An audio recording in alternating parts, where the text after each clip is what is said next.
Hola, ¿cómo están? Bienvenidos al programa Con ella. Yo soy Liliana Mayagoiti y aquí está Cristi Ibarra y estamos muy contentas de estarlos recibiendo en un episodio súper interesante en esta ocasión, porque vamos a hablar de un tema que la verdad nos compete a todos, sobre todo si estamos a cargo de familias, de escuelas o de grupos de personas donde siempre puede haber este tipo de situaciones.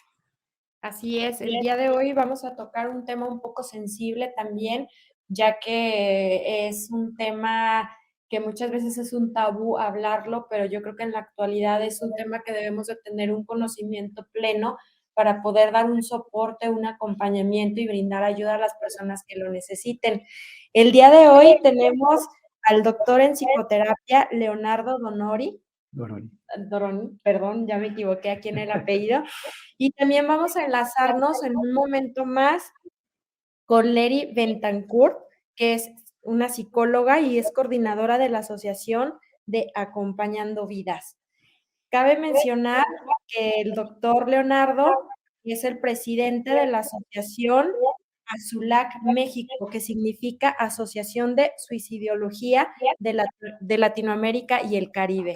Pues muchísimo gusto, de verdad estamos muy contentos de estar aquí, que nos brindes tu tiempo para darnos una explicación un poquito más amplia sobre lo que es el tema, cómo es el acompañamiento y todo eso que es a partir del suicidio, cómo debemos tratarlo y abordar ese tema.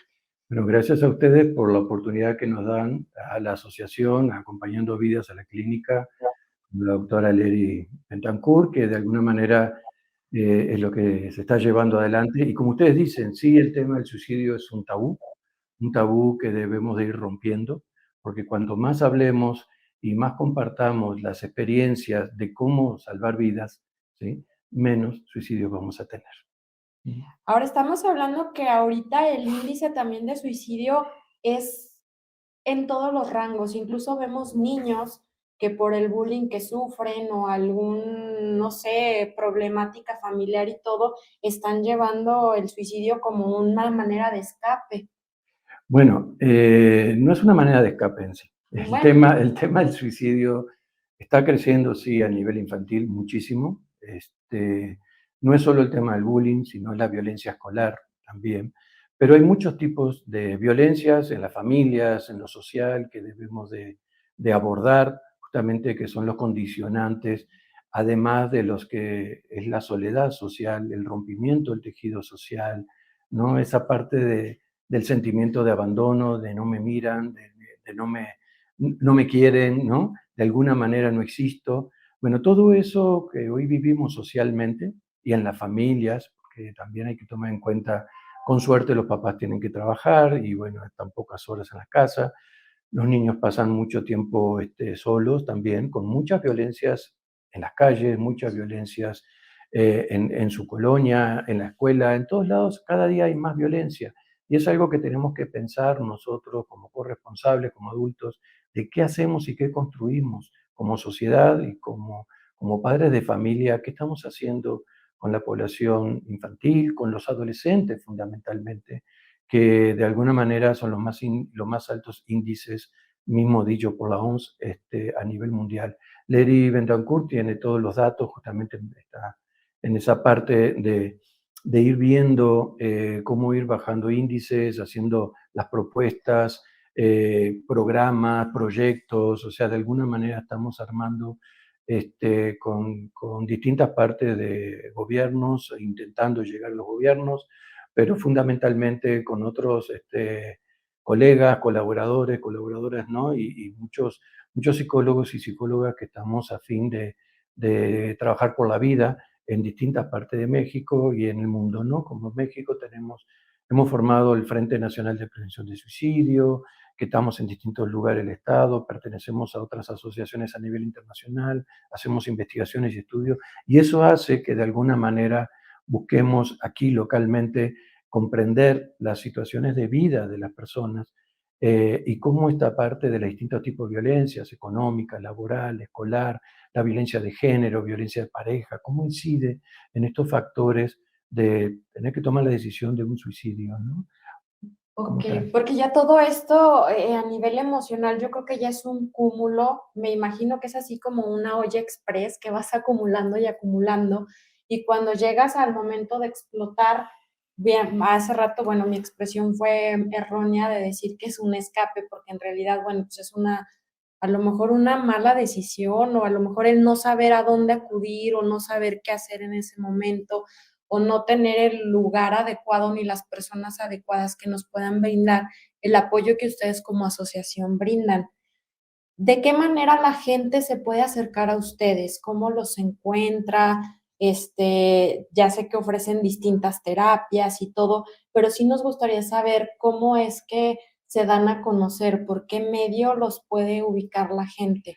Bueno, primero que nada, nosotros en la clínica nos abocamos a atender bajos recursos. Trabajamos en las comunidades. Es una clínica que está apoyado por un corporativo, a su vez, 4 elementos, que apoya financieramente la casa, etcétera, ¿no? Los gastos que hay y se atiende a bajos recursos. Por otro lado, el tema del suicidio es ambivalente. ¿En qué sentido? La persona lo que quiere matar es el sufrimiento, no quiere morir. Y de tanto intento que hace de poder salir de las situaciones problemáticas, pues ya no le ve la salida, porque realmente socialmente no podemos dar, no se le da el apoyo, no se le escucha. Tenemos que muchas personas que no están preparadas para ese tema tampoco. Estamos preparando, haciendo diplomados para hacer la especialización de la atención en la clínica del suicidio. Este, y de alguna manera las personas tienen que darse cuenta que sí, hay gente que puede escuchar y que puede acompañar para encontrar juntos una salida, ¿no? A todos los problemas que se vive en la vida cotidiana. El tema es que el tema del suicidio es una construcción que se va haciendo, no es del momento, ¿sí? Podemos tener desencadenantes, ¿no? Como dicen los periódicos, se mató porque no le dio el celular. No, no es así, ¿no? Está erróneo eso. Más bien eso es la gota que colma el vaso. Es una Exacto. construcción de mucho sufrimiento de años, fundamentalmente, ¿no? Y eso es lo que la población debe saber, que quizás no haya encontrado a las personas idóneas para ser escuchadas, para buscar alternativas. Siempre podemos juntos encontrar una alternativa, ¿sí? Solos nos encontramos con puertas y ventanas cerradas.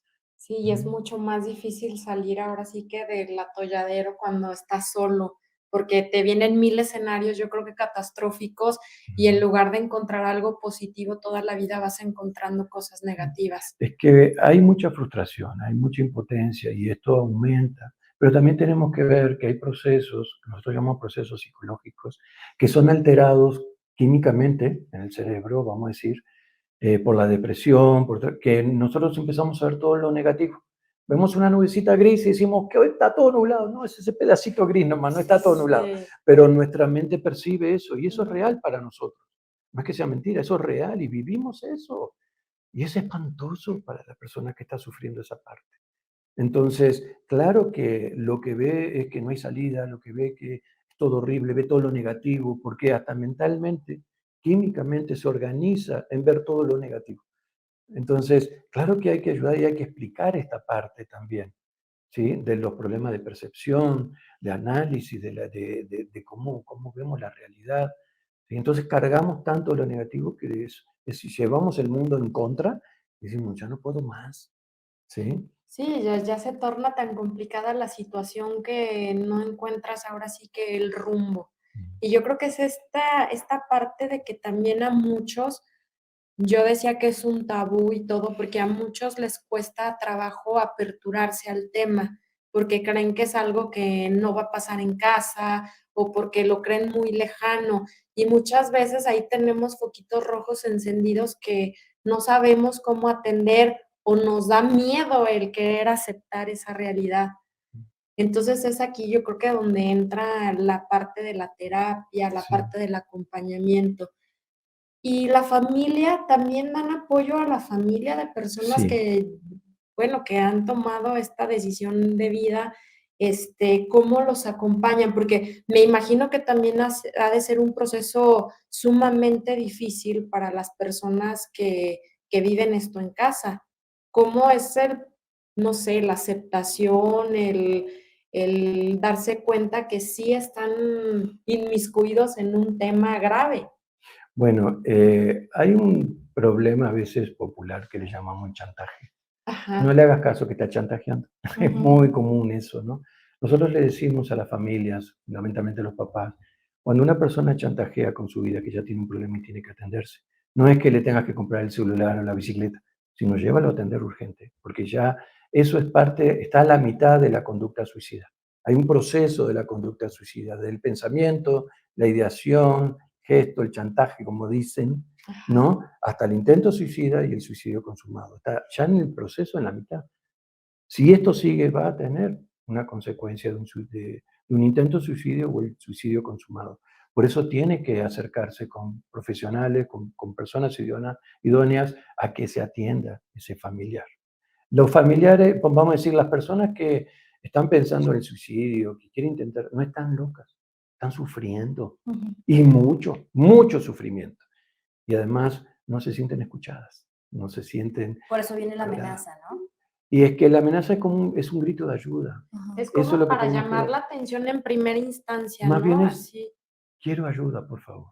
Quiere decir eso, ayúdame. No sé cómo salir de esto. No doy más. Aliviáname esta carga. A ver, ¿con quién?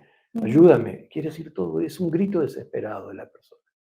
¿Cuáles podrían ser los signos que nosotros como padres de familia empecemos a ver para decir, ya, esto requiere ayuda o terapia?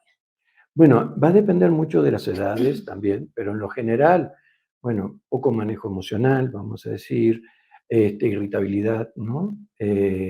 Personas que se empiezan a aislar, y digo, depende de la edad porque el joven, el puber se aísla mucho, pero Ujú.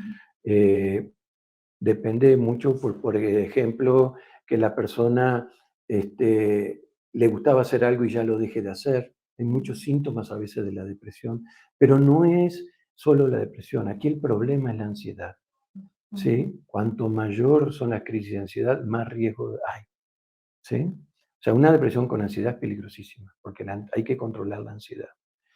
Uno de los factores de riesgo que tenemos hoy en día mucho es el consumo de sustancias. Ujú. ¿Sí? ¿Por qué? Porque altera justamente toda la parte fisiológica, todo el organismo, te genera ansiedad o esta otra parte que para bajar la ansiedad se le ocurre tomar alcohol, ¿sí? Sí. Y es una forma como de anestesiar la ansiedad, pero empieza a tener un perjuicio a nivel mental también, donde no percibe consecuencias y tiene conductas de mayores riesgos a su vez.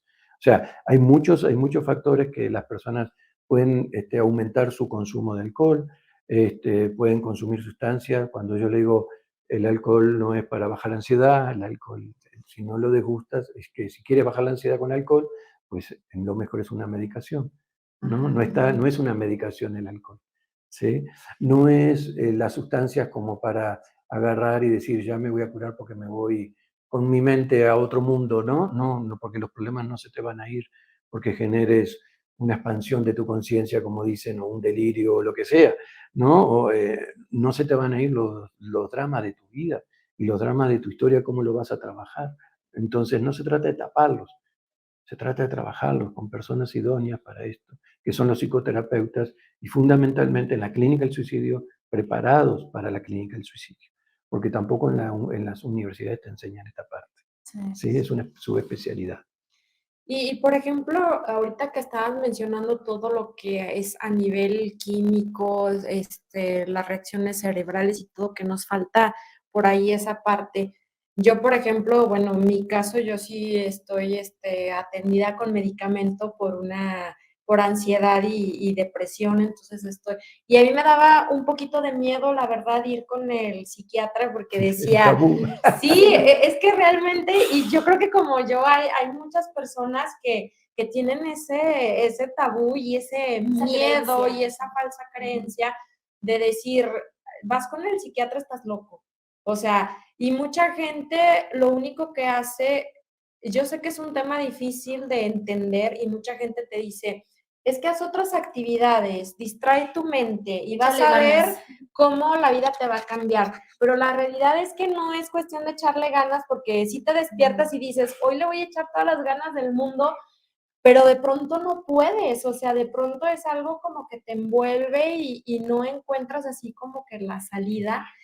Sí. La decisión de llegar a tomar un medicamento muchas veces sí dice uno, no, y lo voy a tomar de por vida, y si me hago adicto, y si cuando lo deje de tomar vuelvo a recaer, ¿y qué pasa con todo esto? Digo, son las dudas que a mí me surgieron de pronto cuando empecé con mi tratamiento, y hoy lo digo abiertamente porque antes como que me daba pena, la verdad, decir que estaba tomando un tratamiento para mi depresión y mi ansiedad.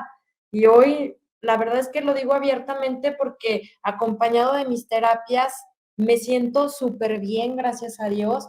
He estado cabalmente cumpliendo con mi medicación, con mis terapias y todo. Y siento que hoy en día, la verdad, soy otra persona totalmente distinta a hace 8 meses porque me siento bien, tengo el ánimo de seguir haciendo cosas y de seguir aprendiendo y todo. Entonces, yo los invito a que esto no es malo, porque no es malo.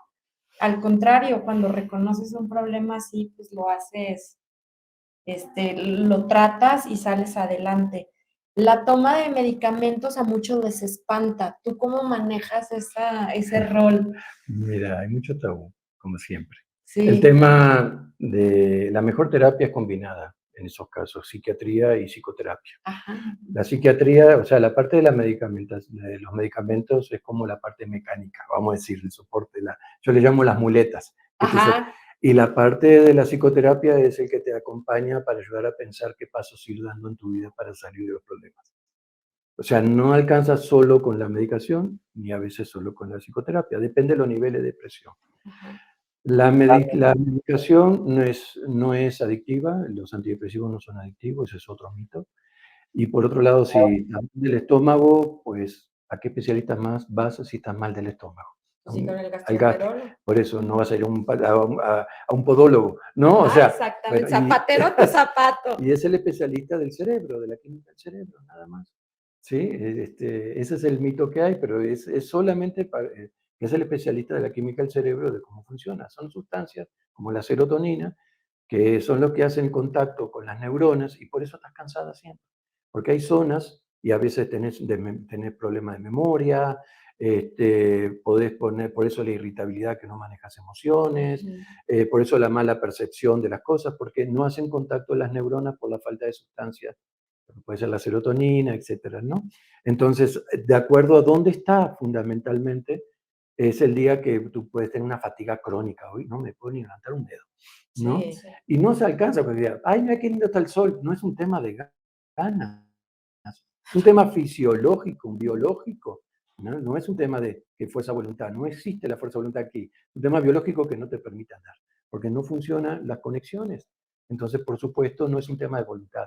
Por eso hay que desmistificar esta parte. Las personas se tienen que atender y comprendemos lo que cuesta moverse muchas veces o lo que cuesta calmarse en una crisis, que es terrible y es lo más peligroso que hay, ¿no?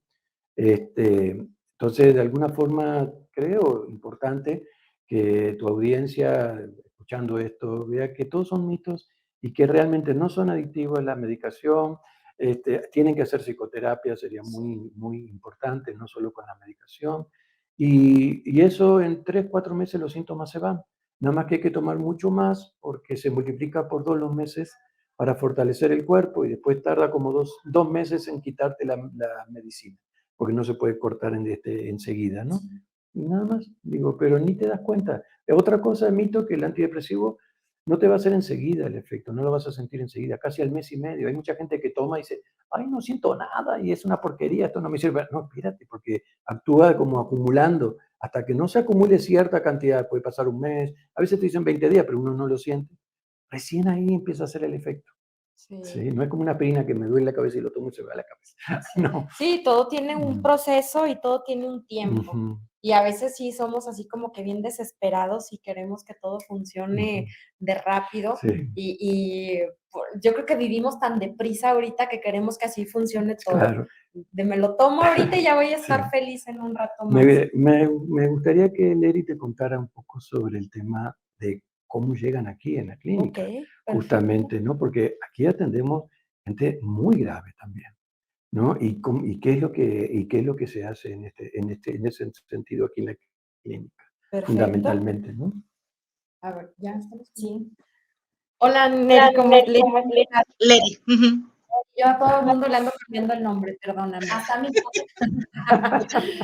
Leri, pues mucho gusto, bienvenida y Igualmente. gracias por darnos tu tiempo para darnos aquí una explicación un poquito más amplia sobre qué es lo que se hace cuando las personas acuden aquí, algunas estadísticas, cuál es la acción en un caso de crisis o una emergencia relacionada con este tema. Sí, muchas gracias. Mira, por suerte, en estos 9 meses que llevamos funcionando en la clínica se ha ido como, pues, difundiendo la labor que hacemos y cada vez recibimos más gente. Y aunque, como decía Leonardo, atendemos personas de bajos recursos, no es para todo el mundo en realidad. Si bien nos llegan muchas personas de bajos recursos, nosotros no distinguimos y la atención es de calidad para todo el mundo, con gente súper formada, todas psicólogas con maestría y además con una subespecialidad en el tema de suicidio. Tenemos nuestros teléfonos de contacto. Yo aquí les dejaba en el chat los números de teléfono. Atendemos de lunes a sábados. La cita se hace por teléfono o por WhatsApp.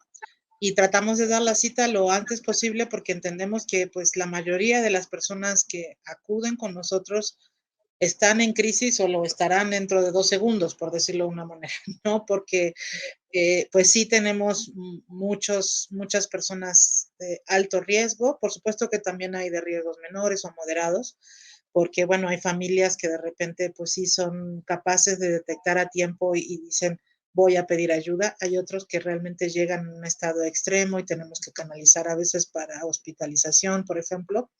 Nos canalizamos mucho al hospital psiquiátrico para hospitalización en casos graves, cuando la familia ya no puede sostener y se tiene que canalizar. Trabajamos muy de la mano con psiquiatría, como decía Leonardo, porque el mejor tratamiento es el combinado. Sin embargo, no todos nuestros pacientes están medicados. Hay quien realmente a veces no lo necesita o no lo quiere y bueno, pues en algunos casos podemos aceptar hacer el tratamiento cuando es un riesgo leve. También damos, por ejemplo, apoyo a familias que pues ya, o sea, algún miembro de su familia ya se suicidó, lo que se llama posvención. Es la intervención que se hace después de que existe un suicidio y son personas que requieren un acompañamiento en el duelo especial, ¿no? Porque no es cualquier duelo, el duelo por suicidio. No es lo mismo que ir a un tanatólogo por cualquier otro duelo. Esto requiere una especialización, es algo muy particular y también lo hacemos. Entonces, bueno, ese tipo de personas no requieren medicación, ¿no? Requieren un acompañamiento en el duelo, a veces individual, a veces familiar, dependiendo quién se acerque, y eso también lo estamos haciendo. Pues es muy difícil hablar de cifras porque, bueno, el año pasado, por ejemplo, en Guanajuato se suicidaron aproximadamente casi 500 personas, 495 personas, ¿no? El La año mayoría, pasado. la mayoría son de jóvenes, ¿no? De 15 a 29, 30 años, la mayoría. Y cada vez tenemos más suicidio infantil y pues en la clínica lo hemos visto, tenemos muchos consultantes de 12 años, de 11 años, ¿no? Cosas así que pues antes de repente no se veían tanto y ahora de repente es lo más común, ¿no? El primer intento de suicidio, porque muchas veces sucede que una persona cuando llega con un intento de suicidio, un adulto, en realidad uno pregunta por la historia de suicidio y viene desde muy chico, ¿no? Y tiene varios intentos y el intento de suicidio es el principal factor de riesgo para que un suicidio se consuma. Entonces, lo que tratamos o lo que deberíamos de tratar todas las familias es, si se da un primer intento de suicidio, inmediatamente llevarlo a atención para que esto no se repita y se pueda resolver y este niño pueda aprender a resolver sus problemas de una manera más asertiva, ¿no? Y entonces, pues hoy por hoy, más o menos la edad promedio son los 12, 13 años cuando empiezan con sus intentos y en muchísimas ocasiones, muchas más de la que pues, los papás quisiéramos, no se entera la familia, ¿no? Nunca, Oye, nunca.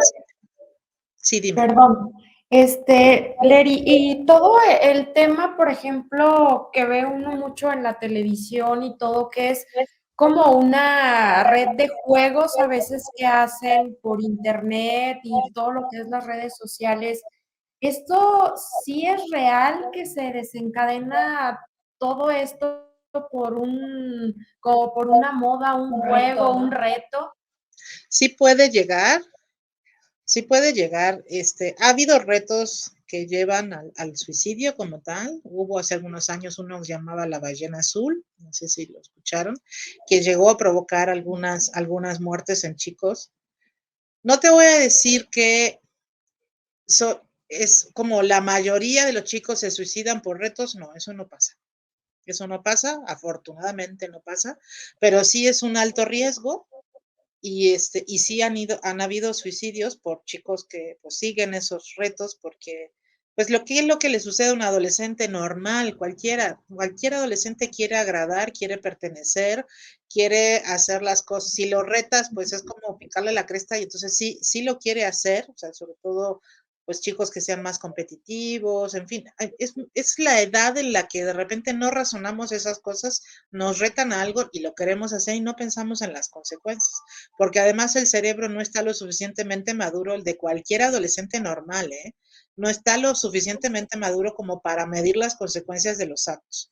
Entonces, la misma omnipotencia del adolescente le hace pensar que no le va a pasar nada o que no es tan grave o X, ¿no? Y sí llegan al suicidio o llegan a situaciones graves de salud, pero no son la mayoría, no son la mayoría. En cambio, sí creo que ha habido un cambio a nivel, diría, mundial, que tiene que ver con medios de comunicación también, aunque bueno, tendríamos que discutir si los medios son un reflejo de la sociedad o viceversa, ¿no? Donde hay un acostumbramiento mayor, una tolerancia mucho mayor a la violencia, ¿no?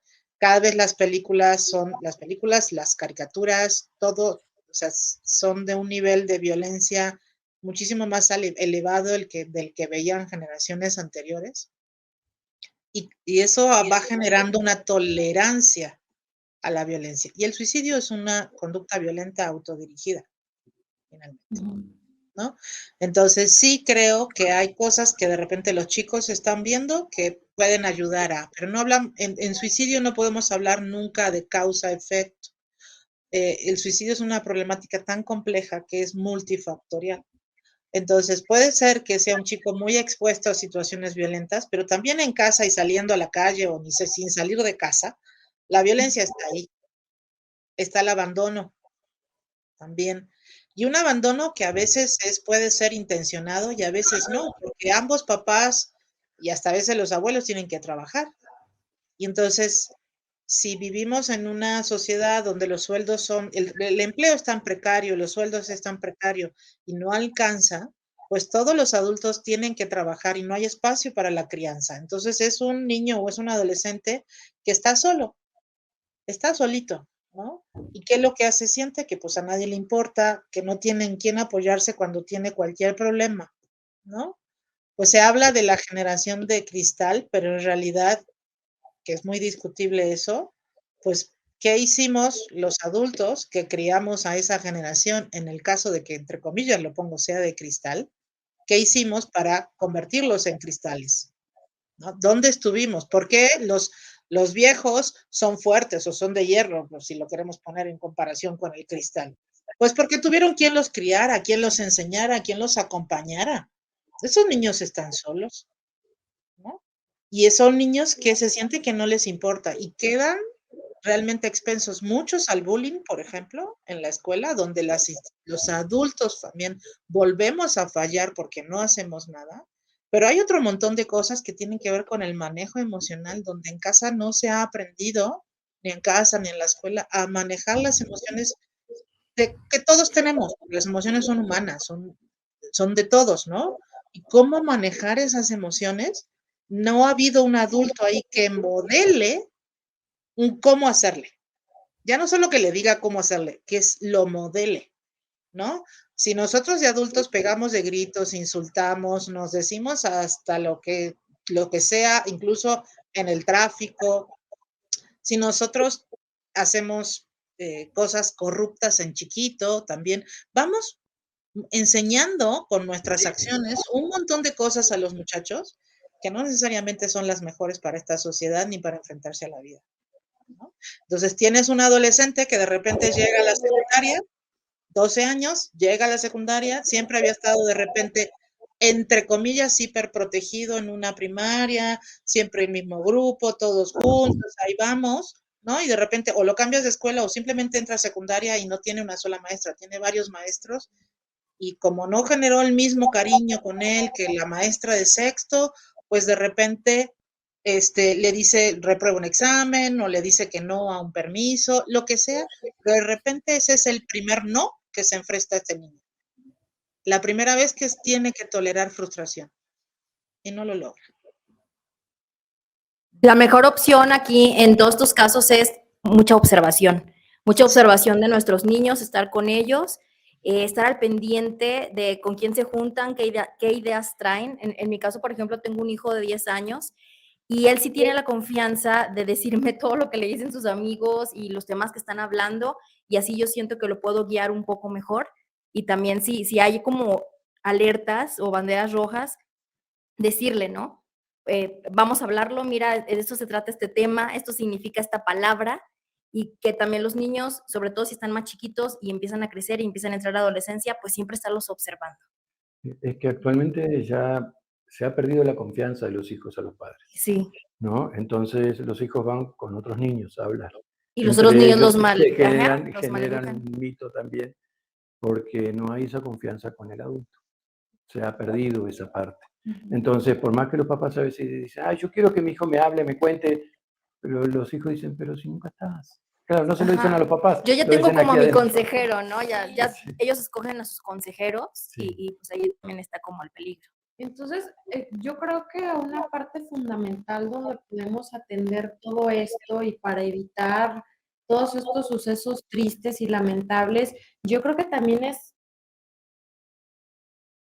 fortalecer el núcleo familiar, que ahorita, como decía Leri, estamos inmiscuidos tanto en el trabajo y todo, que dejamos de lado. A lo mejor no estar las 24 horas del día pegados con ellos, pero si les vamos a dedicar, yo creo que 1 hora o 2 horas, que sea un tiempo de calidad y tiempo real para estar con ellos. Sí, sí, se dice bonito también. Sí, exactamente. Porque los papás es llegan difícil, cansados, sí. con problemas de humillación de su trabajo, problemas que hay que pagar las cuentas, o sea, es que hay que limpiar la casa, preparar el lunch para mañana, las tareas que la maestra mandó, o sea, como que el tiempo No da. no.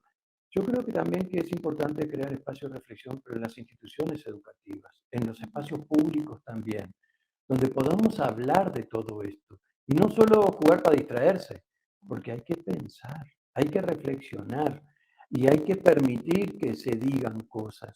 Y hoy no están esos espacios. Estamos en los espacios de hay que cumplir con la currícula, hay que dar esto, matemáticas, y cuando ayudamos a pensar, a reflexionar, a ver qué está pasando, cómo podemos enfrentar esta situación, no existen esos espacios en ningún lado, ni en la casa, ni en las escuelas, ni en los espacios públicos menos. Entonces, ¿qué hacemos? O sea, ¿cuándo vamos a disponer de esos espacios reflexivos? Porque no solo es entretenimiento, que son muy importantes, pero después el entretenimiento está, bueno, ¿qué aprendimos hoy? No es irte para tu casa cuando terminó el partido de fútbol. Es bueno, vamos a juntarnos a ver qué aprendimos hoy, qué hicimos hoy, qué podemos desarrollar a partir de todo esto, qué aprendizajes hay. No están esos espacios. Es todo inmediato y ya, y se terminó, y mañana será otro día. Sí, también la vida es otro día mañana. Ese es el problema cuando hay. ¿Sí? No, yo creo que pues, tenemos un chorro de cosas que aprender todavía del tema, porque en muchas cosas sí estamos, como dicen, un poquito verdes, y yo creo que hay que fomentar eso que tú acabas de decir, pues tratar de implementarlo y tratar de fortalecer a nuestros hijos en otras áreas que son más importantes a veces que saquen un 10 en matemáticas, el atender la parte emocional y el ver cómo estás, qué necesitas. Y como dice Lili, esos foquitos rojos que empecemos a ver, si nosotros no podemos ayudarlos, pues buscar la ayuda en especialistas.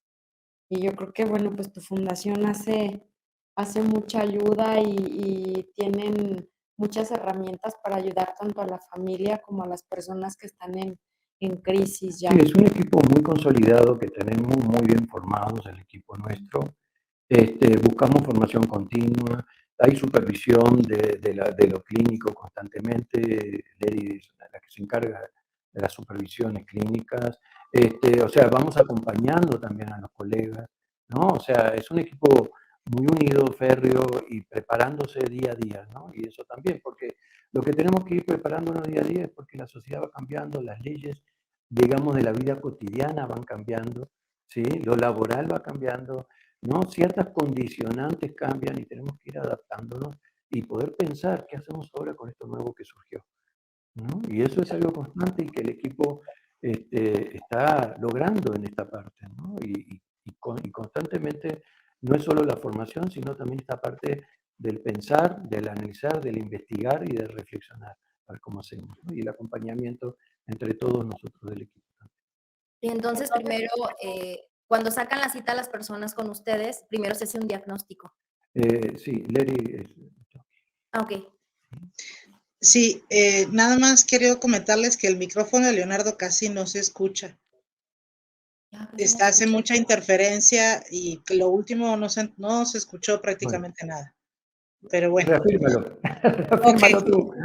No, se escucha con mucha interferencia. Yo pienso que la camisa ahí le hace movimiento y se hace interferencia. Bueno, sí, cuando llega con nosotros, lo primero que se hace es una evaluación del riesgo en ese mismo día. O sea, nosotros necesitamos saber la persona en qué riesgo está, hay unas escalas que se aplican y podemos, y a partir de ahí se decide por supuesto, el tratamiento, ¿no? O sea, cómo vamos a comenzar, cuántas sesiones, si se queda con nosotros o no, porque, por ejemplo, el suicidio muchas veces se cruza con situaciones de adicciones o se cruza con situaciones de violencia de género, por ejemplo. Entonces, lo que hacemos es ver, o sea, si el suicidio es la ideación suicida es una consecuencia de una adicción que está activa en este momento, no lo atendemos nosotros, eso lo canalizamos, por ejemplo, a CAIA, que es una institución de Secretaría de Salud que atiende situaciones de adicciones, porque lo primero que hay que atender es la adicción, ¿no?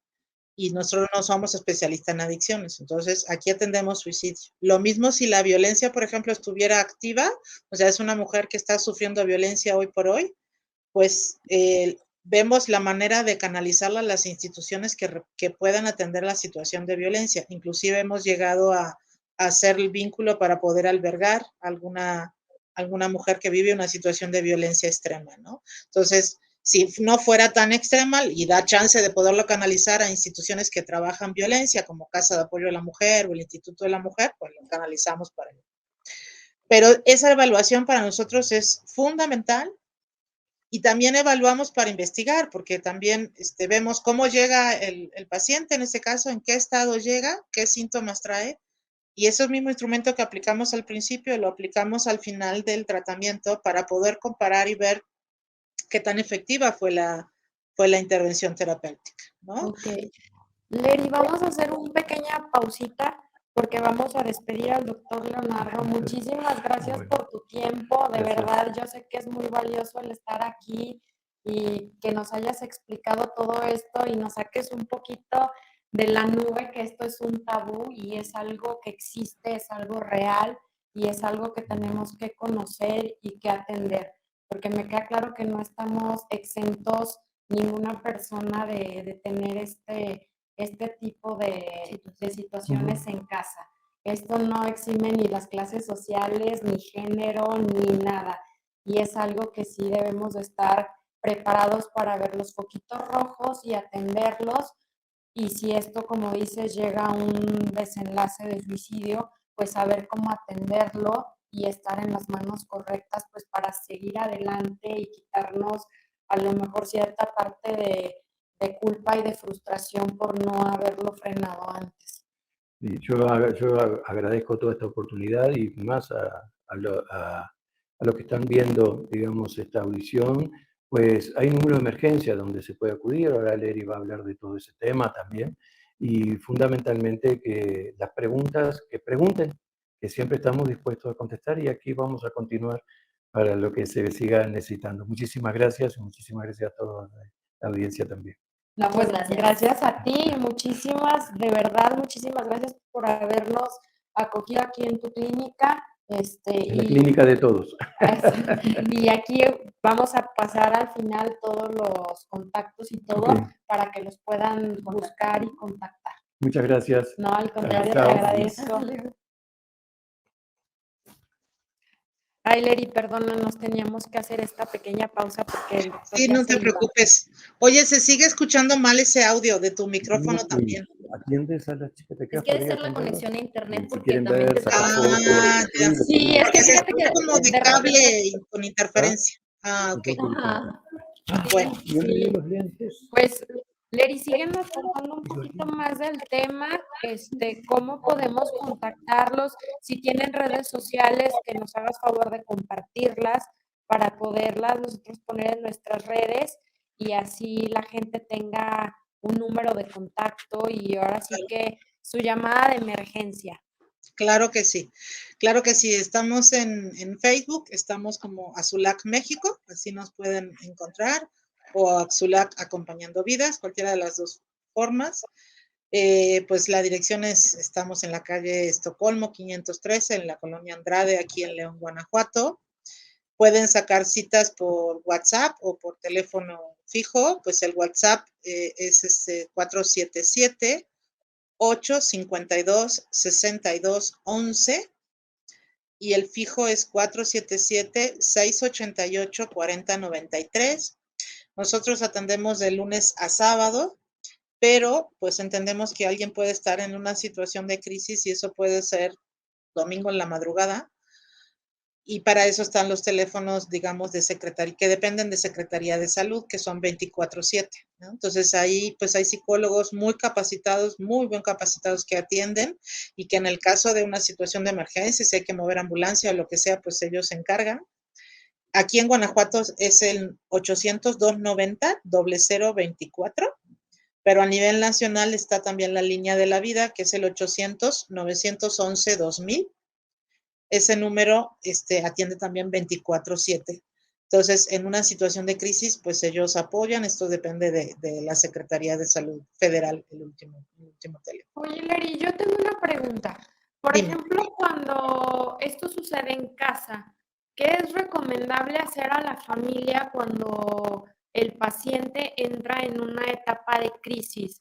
Porque muchas veces como papás entramos en pánico y no sabemos qué hacer y nos vuelca un poco de la histeria de querer solucionar nosotros en el momento cosas que no tenemos la capacidad para hacerlo. ¿Cuál es la recomendación? Además de llamar al especialista, obviamente, pero ¿cómo deberíamos de actuar en ese momento crítico? Porque lejos a veces de ayudarlos, creo que los hundimos un poquito más porque nos volvemos a gritos desesperados también nosotros. En primer lugar, cualquier persona que intervenga en una situación de crisis debe guardar calma, ¿no? Porque si no, como pasa lo que tú dices, ¿no? Primero es tratar nosotros de estar en calma y analizar la situación antes de tomar cualquier decisión o decir cosas que tal vez no sean las más adecuadas. Entonces, es muy difícil contestarte la pregunta de manera general, porque hay casos donde de repente tu hijo de repente está diciendo que se va a matar, pero no ha hecho nada para hacerse daño todavía, ¿no? Y en ese caso se trata de detenernos un momento, escuchar, atender la gravedad de lo que acaba de decir, ¿no? Y escuchar por qué lo quiere hacer, escuchar lo que siente, dejarlo llorar, no juzgarlo, no recriminarle nada, mucho menos retarlo, porque a veces retamos de, ¿te quieres matar? No andes con tonterías, aquí está tal cosa para que lo hagas, ¿no? Y claro que la gente pretende como poner contra la pared al otro para que vea que no es cierto que lo va a hacer y realmente lo puede hacer y además eso es un delito porque se considera instar a alguien al suicidio y eso está penado por ley. Entonces, no hagas eso. Trata de que la persona se calme y para calmar a alguien hay que escucharlo y dejarlo expresar lo que siente, ¿no? Y si esa expresión implica gritos, implica llanto, que grite y que llore todo lo que quieras, hasta que se calma solito, ¿no?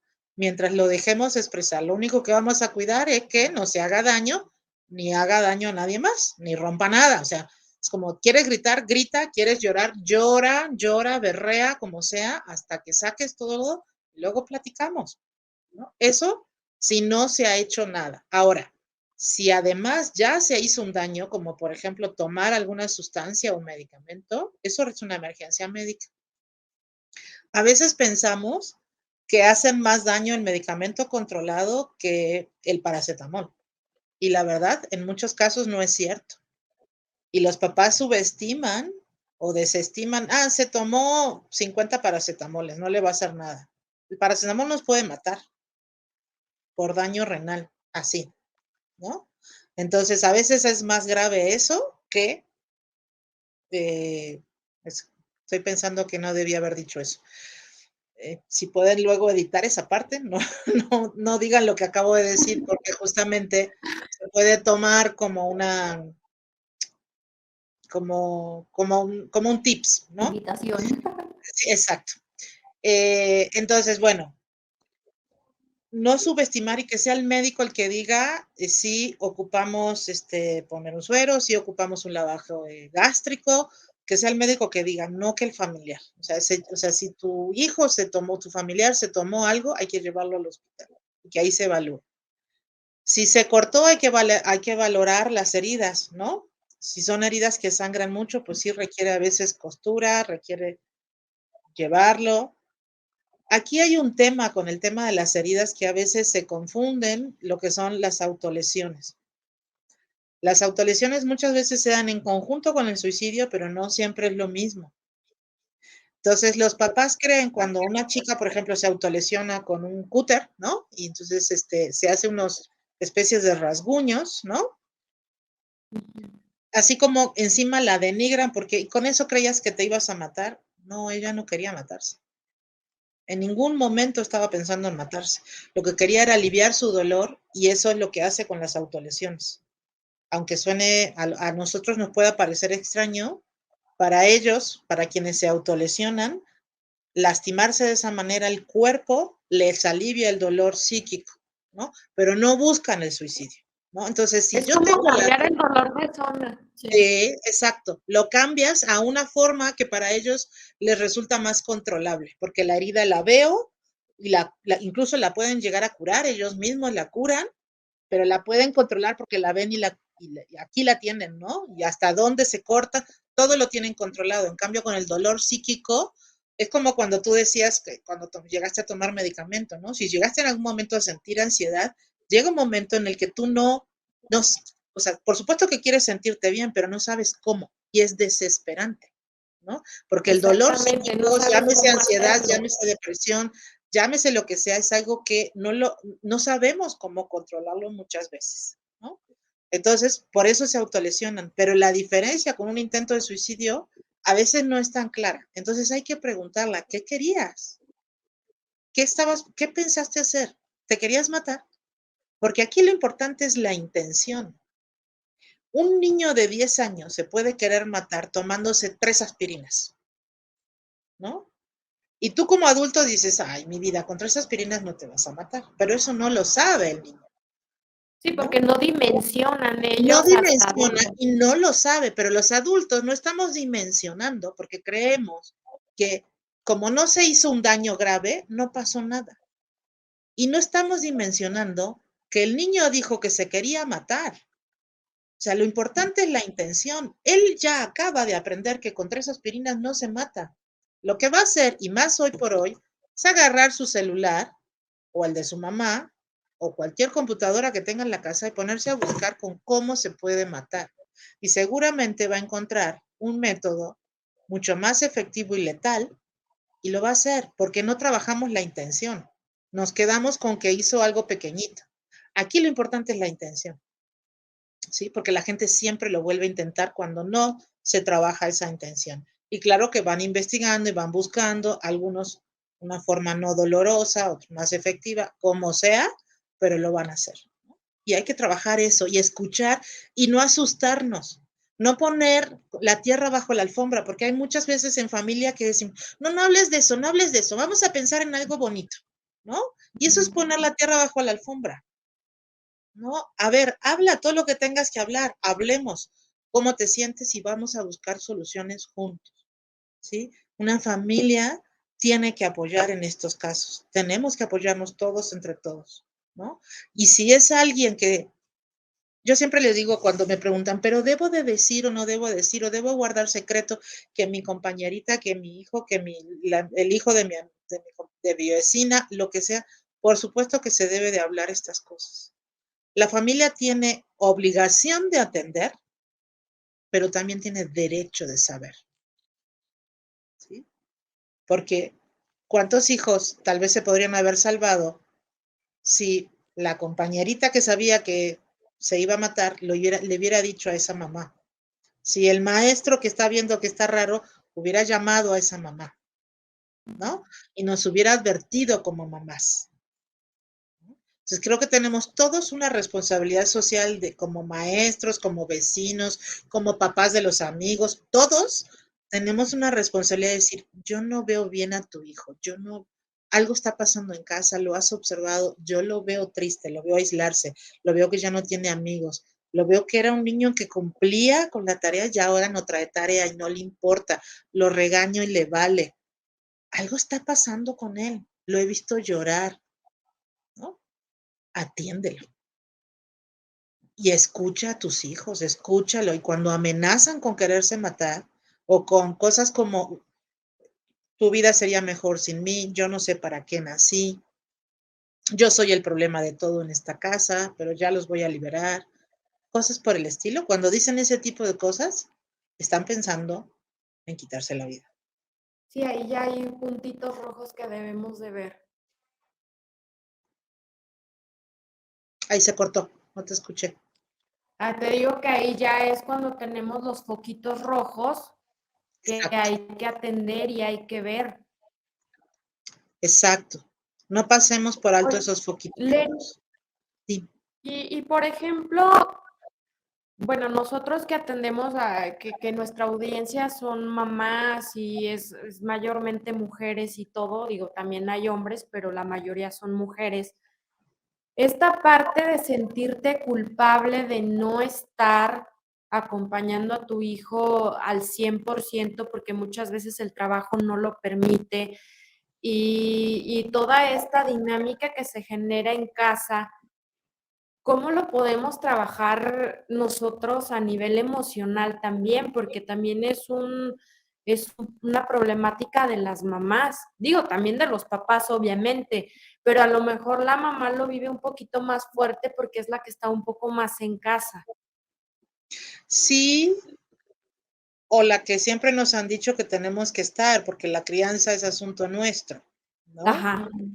Entonces, por eso tenemos más culpa, ¿no? Porque cuando los papás, ahora sí, ya sé que sí, pero antes, cuando los papás tenían culpa de irse a trabajar y dejar a sus hijos? Nunca, Nunca. ¿no? ¿No? Porque eso era asunto de mujeres. Ahora cada vez más vemos papás involucrados en la crianza que también les da culpa no estar con sus hijos. Y yo creo que cuando ambos papás trabajan, digo, creo que hay muchas maneras de estar presente. Afortunadamente, los celulares los podemos usar también de buena manera, ¿no? Para estar presente con nuestros hijos, ¿no? Un mensajito, una llamada, en ese ratito libre que tienes, en tu hora de comida, bueno, puedes estar al pendiente de ellos, que ellos sientan que mamá está. Tú decías hace un rato lo que es tiempo de calidad y Leo te contestaba que no es fácil.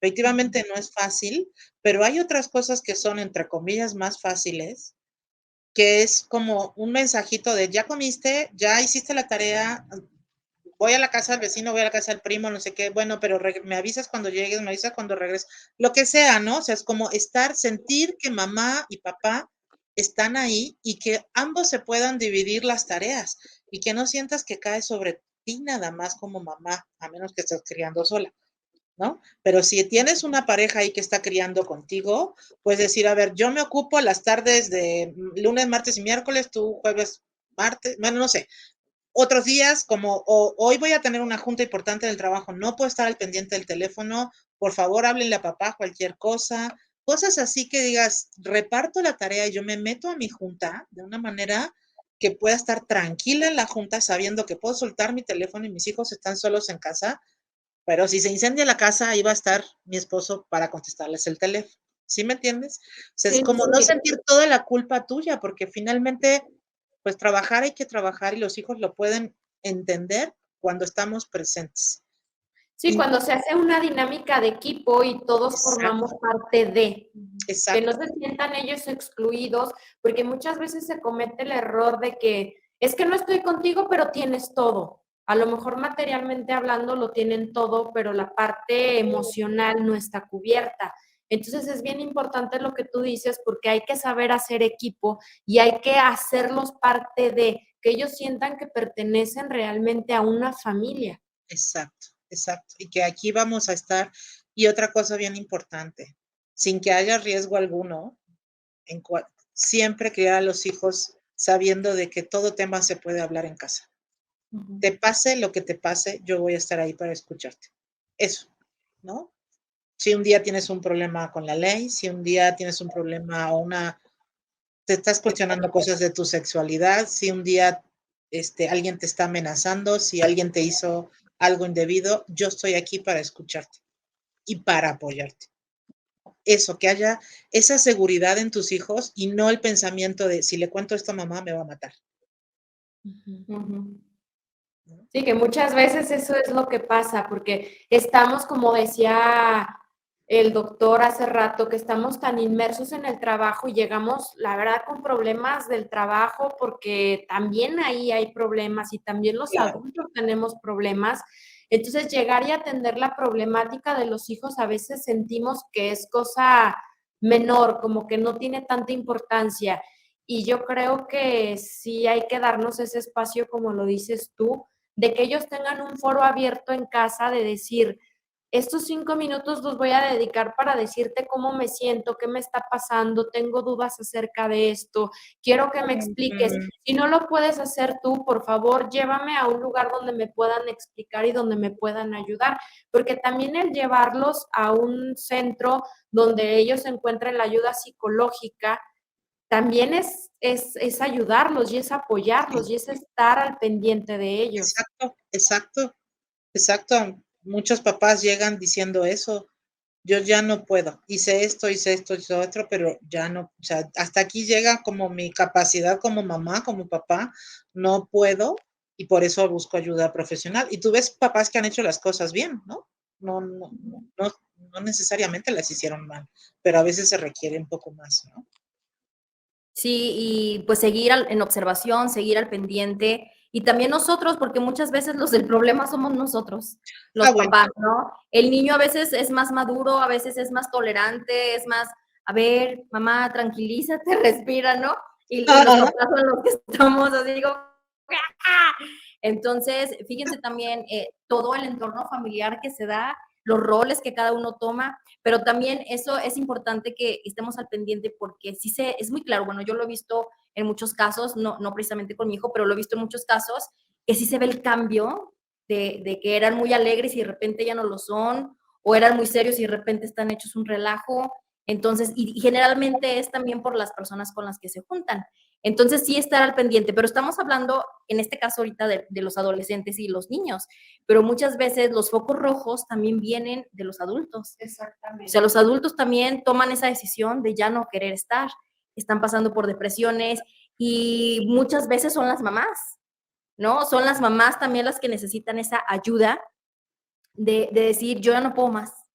O sea, ya no puedo ni con los hijos ni con la familia, mucho más, bueno, yo siento que también influye mucho las mamás solteras. Yo creo que también atañe a los hombres, porque también la carga que tienen ahorita los hombres, la verdad es que es muy pesada en cuanto al tema laboral, en cuanto a las exigencias, y más ahorita porque llegas a una edad donde laboralmente ya no quieren emplear a la gente, porque llegan los jóvenes y llegan con otras ideas, llegan con con otra vibra, con otra chispa. Entonces es como si los que ya estamos en cierta edad fuéramos desechables y tú ya no me funcionas aquí. Entonces imagínate si eres papá de varios hijos y tú eres el pilar del sustento económico de tu casa.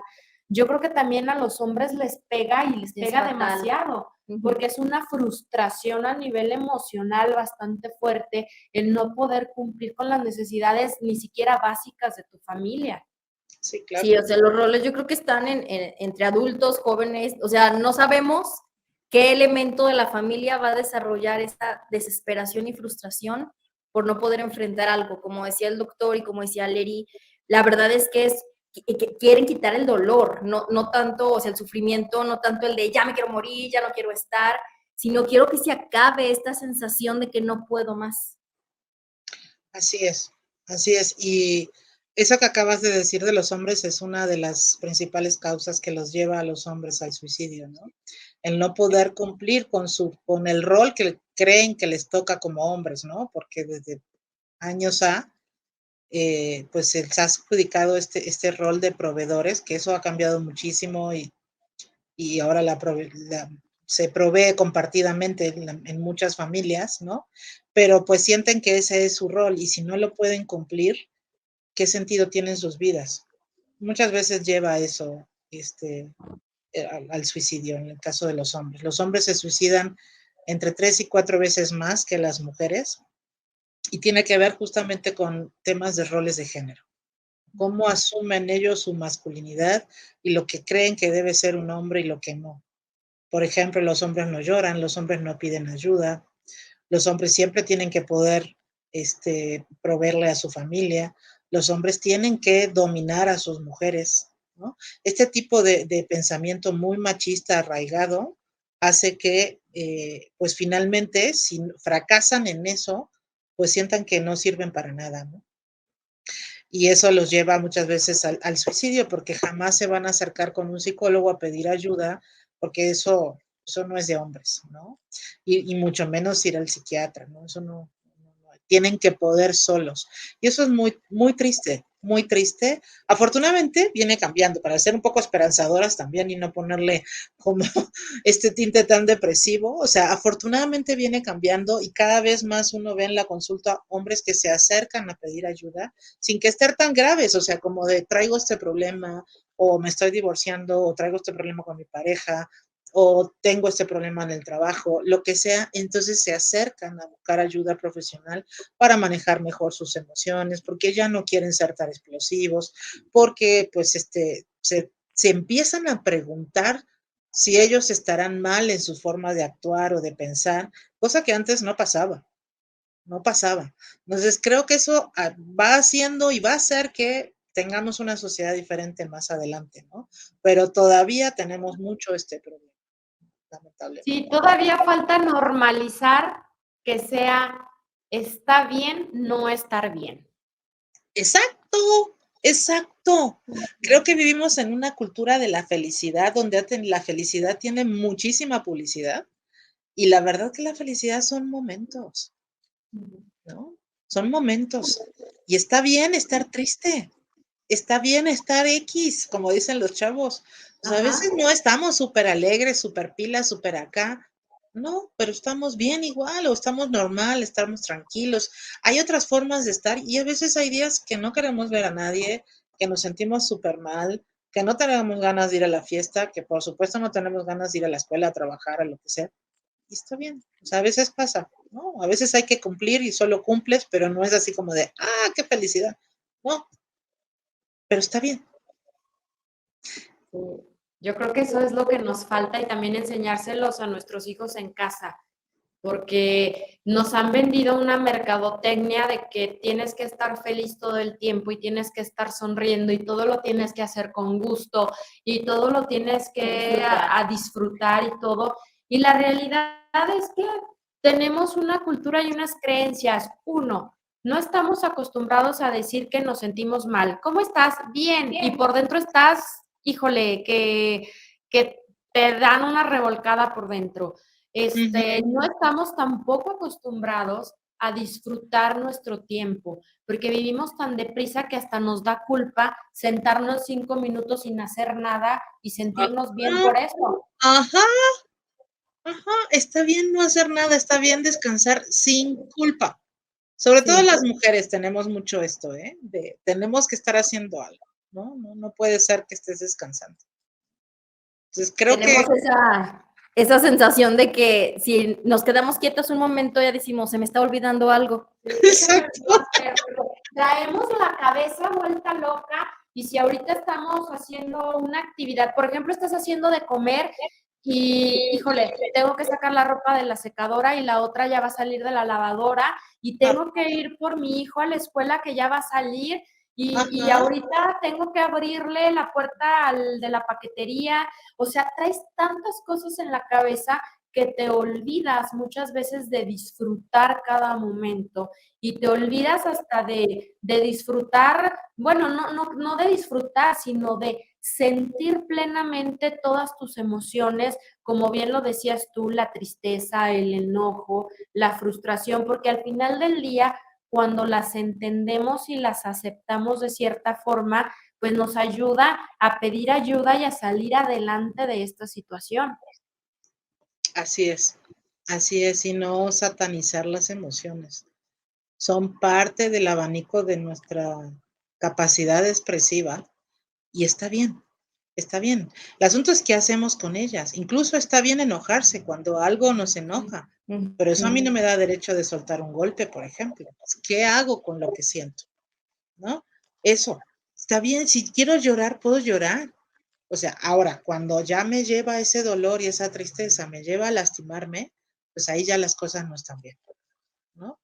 Yo tengo que poder llorar mi dolor, hablarlo, escribirlo, pintarlo, sacarlo en el ejercicio, como sea, pero no tengo por qué hacerme daño, ¿no? Ya ahí hay algo que está mal, ¿no? Igual que si yo me enojo y suelto un golpe, pues ahí hay algo que está mal. O sea, sí hay límites para todo, ¿no? Y hay que aprender, y esto es algo que pues deberían enseñarlos en casa, en la escuela, cómo manejar nuestras emociones, pero a veces los adultos no somos el mejor modelo de manejo de emociones.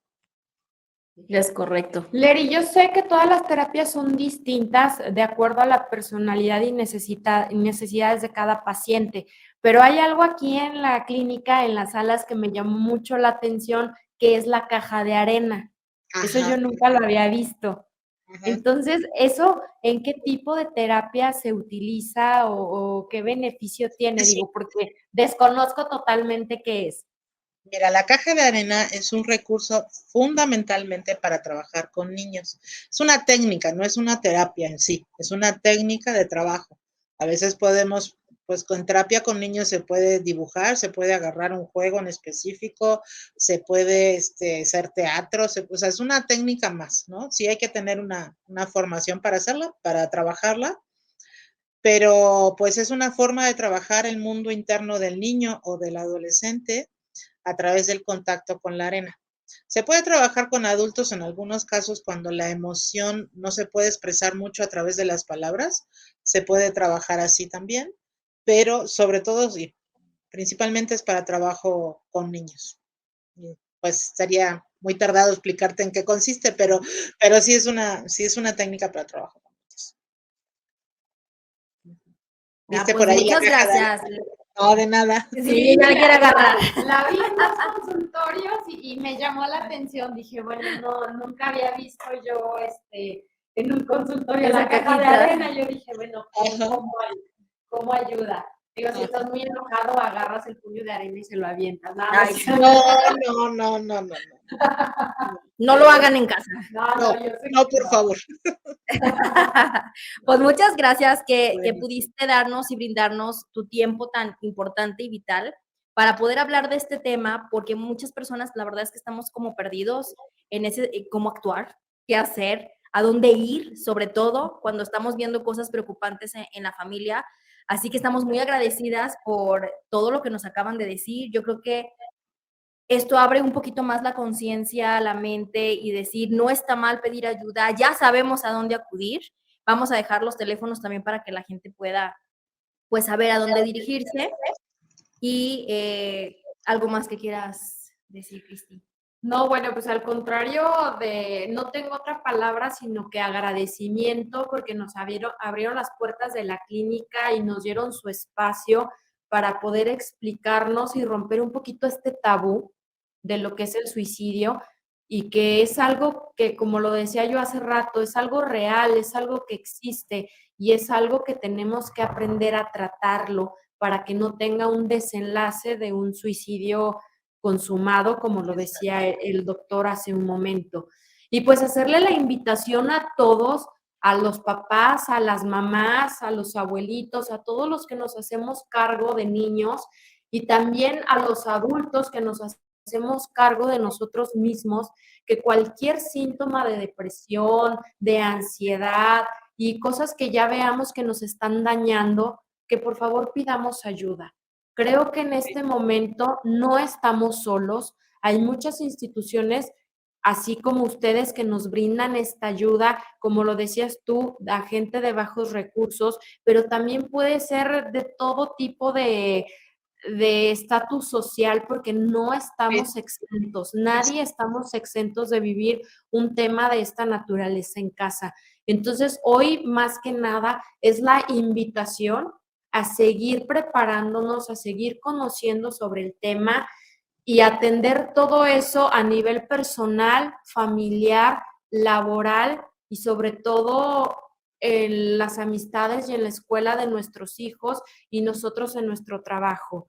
No está mal pedir ayuda, al contrario, el pedir ayuda muchas veces nos fortalece y nos hace salir de un problema que creíamos que no íbamos a ser capaces de salir, nos limpian un poco el panorama y aprendemos a ver que más allá de la nube gris que vemos nosotros, que es enorme, hay un sol resplandeciente que está para nosotros siempre ahí puesto y dispuesto.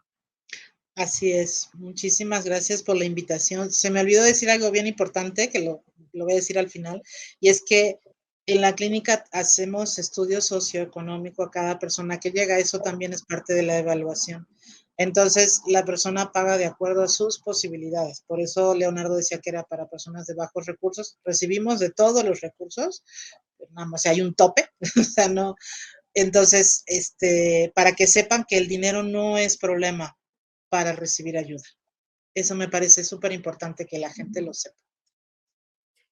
Sí, porque muchas veces creemos que es costoso el recibir ayuda. Entonces, podemos buscar a ustedes como una instancia segura de que vamos a recibir esa ayuda y que va a haber gente sumamente preparada que nos va a respaldar con todo su conocimiento, con todo su acompañamiento y sobre todo con el amor de querer que los pacientes y las familias de los pacientes salgan adelante. Por supuesto. Pues te agradecemos mucho nuevamente que nos hayas brindado tu tiempo. Nos fuimos un poquito más de largo, pero sí es un tema súper importante que nosotros queríamos tratar y sobre todo en este mes, que el día 7 fue el día, sí, ¿verdad? El 10. El 10, perdón. El 10 fue el Día Internacional de Prevención del Suicidio. Ajá, entonces sí era un tema que nosotras queríamos tocar con nuestra audiencia porque es un tema que sí se requiere poner atención. Así es, así es. Y esa diferencia, y esa atención puede hacer la diferencia para salvar una vida.